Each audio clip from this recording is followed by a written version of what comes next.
आवा हो खीरा लेला ए भौजी ए भैया आवा आवा घर से बाहरी निकला। हरियर हरियर खीरा लेला हो। हरियर हरियर खीरा बा ए भैया ए भौजी आई आजमगढ़ के खीरवा बा।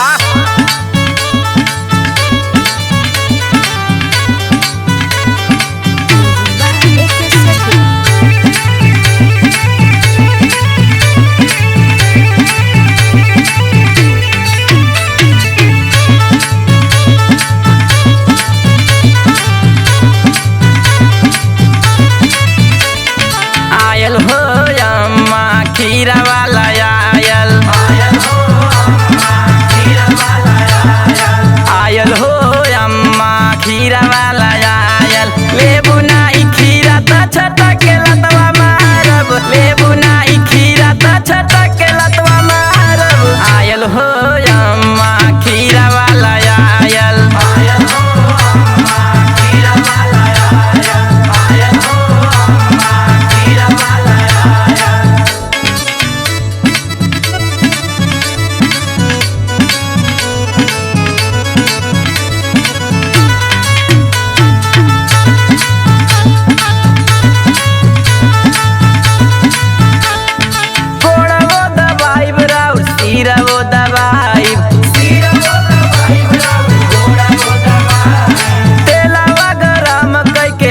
में लगाई गोड़ा वो दवाई ब्राउ सीरा वो दवाई तेलवा गरम करके दही में लगाई। लेबू जब खीरा त शहर के गोड़वा पार, लेबू जब खीरा त शहर के गोड़वा पार।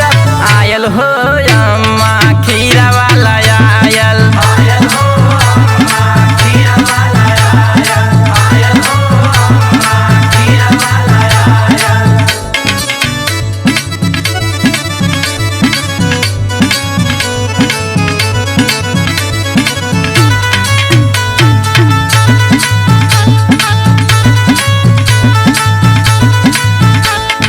देखो हो जेठानी जी खीरा हरियर बा। मन मोर लालचता खाए के विचार बा। देखो हो जेठानी जी खीरा हरियर बा। मन मोर लालचता खाए के विचार बा।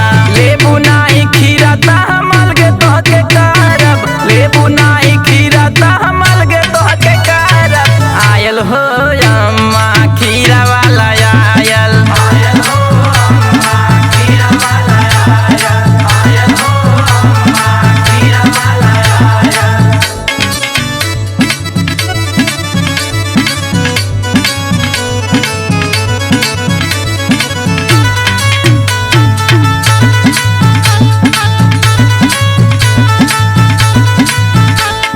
खेती बाड़ी करी घर के चूल्हा बरतनवा।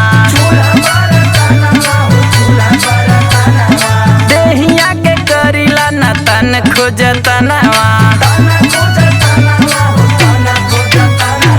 खेती बाड़ी घर के करी चूल्हा बरतनवा। देहिया के करीला न तन खोजतनवा। ले ले खीरा तरहब तोहरे संगवा, ले ले खीरा तरहब तोहरे संगवा। आयल हो अम्मा खीरा वाला आयल,